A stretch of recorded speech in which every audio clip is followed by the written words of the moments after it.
Hi there. So this is the last part of the muscular system. We are at the lateral view. Okay, so I'm going to be starting at the frontalis here and the temporalis, occipitalis, sternocleidomastoid or SEM, orbicularis oculi, orbicularis oris, and the masseter. Okay, that is a strong muscle. Trapezius, I mentioned in my previous video, it has three fiber direction. It has three action. So we have to keep in mind that the muscular system is made of some 6 trillion muscle fibers.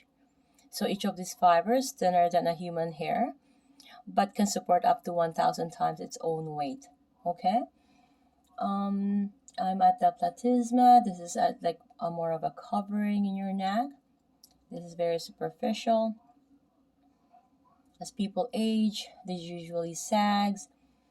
And we're gonna go to the deltoid. Now it's showing all the fibers. This is the anterior side, this is the posterior, and this is the middle.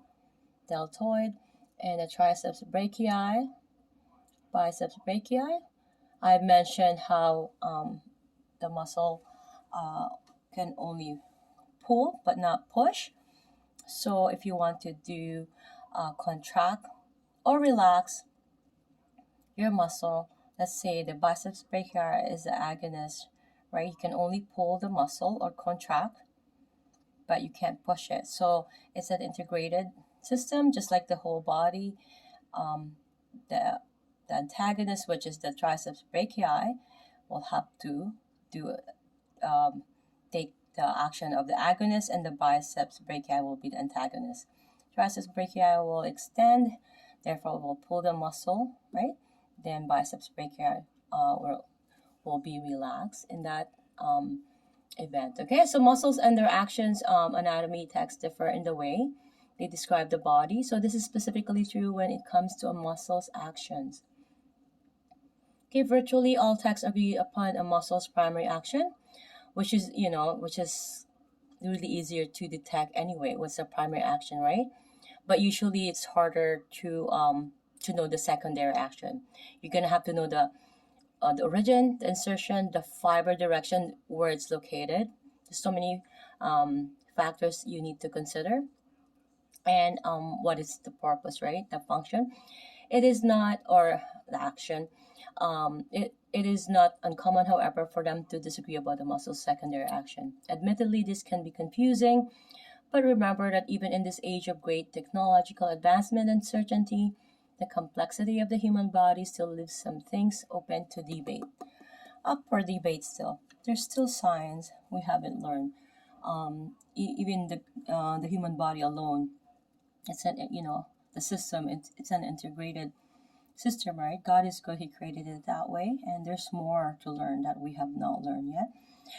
Okay, so we have mentioned the biceps brachii. So now we're gonna go to the flexors of the wrist and fingers.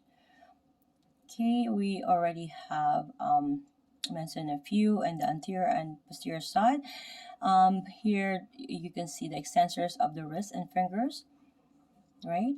This is on the posterior side, but you can see it on the lateral side. First, dorsal interosseous, right?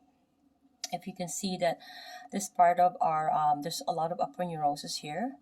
This part here, right, stick. Just like the iliotibial band, we're gonna go ahead here later on. That's an aponeurosis there.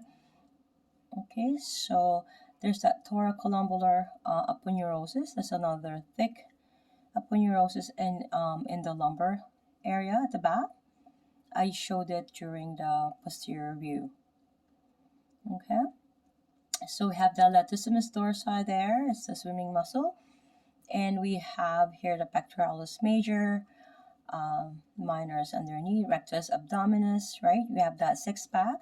And why it has that ridges is because of the aponeurosis, right? Aponeurosis, the inguinal ligament is right here. Okay, so external oblique is showing here. tensor fascia lata, TFL is here. Okay, it's the distal attachment is the IT band, right? It's on that.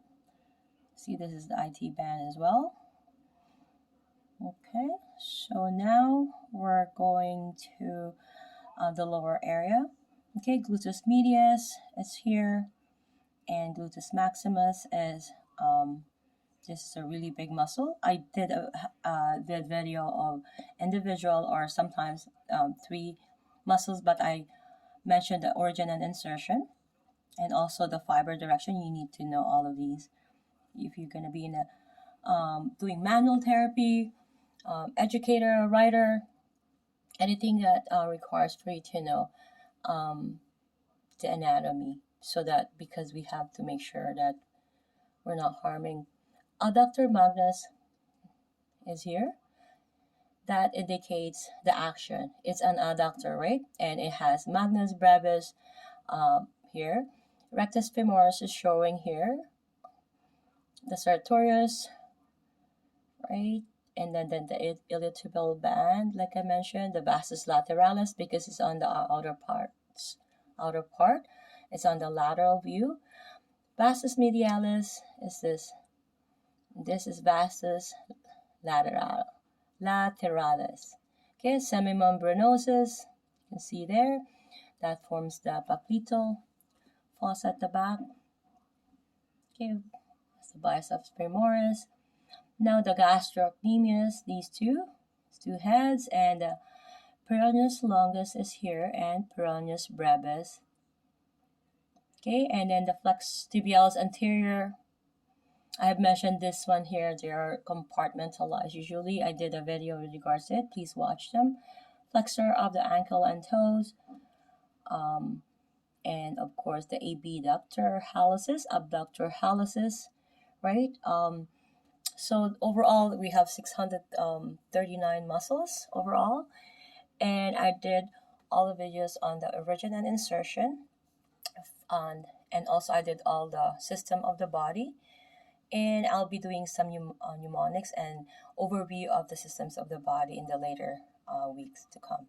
See you guys in the next video.